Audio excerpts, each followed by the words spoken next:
What is going on, everybody? Hope you all had a nice little day or so break there from me. We are coming back at you with episode 2 on the mini series of Dead Men Tell Tales. Kind of like how I said that. But anyhow, like I said, hope you guys had a good couple days here. We're coming back in with Minisode episode 2. This episode is going to be the French and Indian War. All right. As always, I am not a professional historian. I do this stuff for fun. I enjoy history. So there was a lot that went down in the French and Indian War. However, I'm just going to do a brief, quick over of it because obviously we've only got like 5-6 minutes here. So it's what we're going to do. The French and Indian War started in 1754, lasted until 1763. It's known as the 7 Years' War in Great Britain because, well, in Great Britain, it only lasted 7 years. So it was between France and Great Britain for control of the Eastern North Americas. America. The majority of fighting was in Canada and the Ohio Valley. Native Americans were involved in this on both sides. Depending on which side, I wouldn't say bribed them. Whatever side kind of left them have their land, didn't really fuck with them, at all, like traded with them, gave them stuff. It's kind of the side they went for. For the French, they had the Shawnee, the Sandusky Seneca, the Wea, and the Kickapoo. The English had a slew of them. They had the Cherokee, the Seneca, the Mohawk, the Montauk, the Oneida, the Cayuga, Onondaga, the Creek, Chickasaw, and the Tuscarora. Obviously, if I pronounce any of these wrong, I do apologize. I love indigenous culture, but I can't pronounce it to save my ass. So if I fuck up anything, I'm sorry. Don't kill me. The Native Americans, they really got involved due to the British encroachment on their land. Obviously, like I said, kept settling out through the Ohio Valley, obviously into Canada, whereas the French were just kind of like trappers. They would put up one little thing, they'd do some trapping, they'd leave, and that's what it was. So what the major cause of this was here was the France's expansion. They clashed with the English settlements. So the English settlements that were already in the Ohio Valley along that area, the French clashed with them.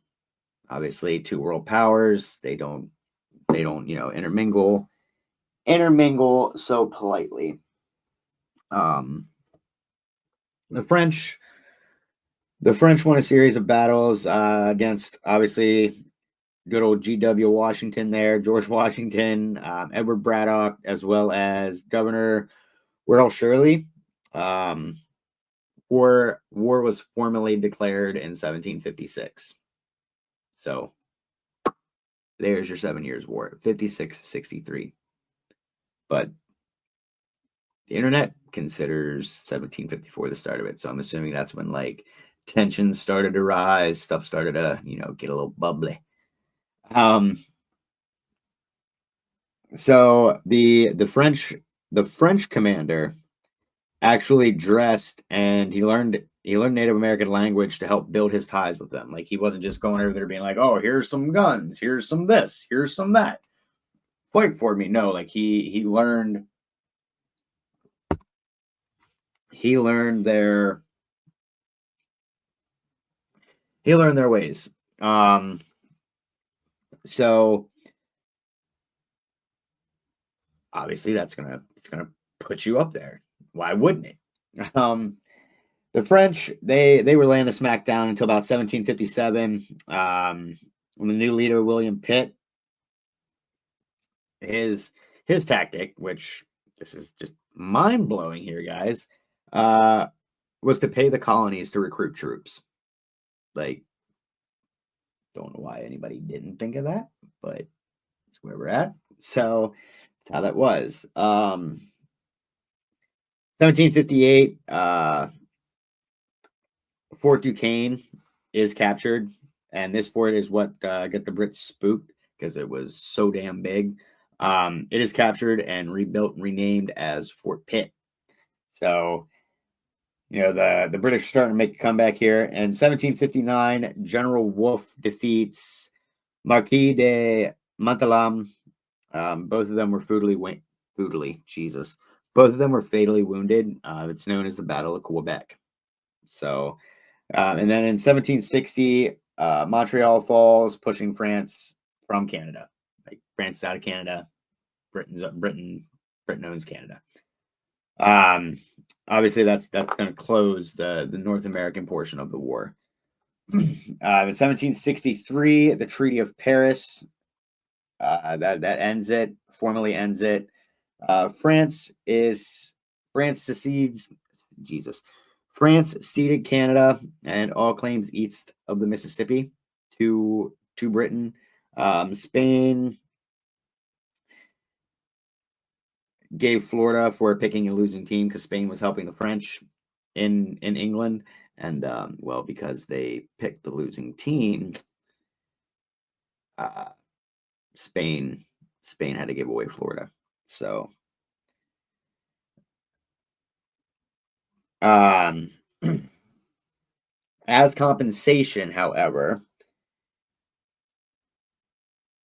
France, as compensation, Spain is given Louisiana from France. No. Yes. Because when I get into the Louisiana Purchase, it explains it. Sorry, this is one big mess. Like these couple years here up until the Louisiana Purchase, like that little area of Louisiana, not little area, but that big area right there, and like Florida, that all switches hands like 3-4 times before it actually settles to where it is. Anyhow, let's get into something else.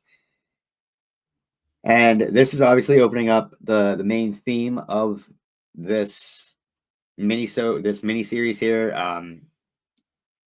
With all of that, obviously the Brits get the Ohio Valley and the Mississippi Valley, which opens everything up to westward expansion.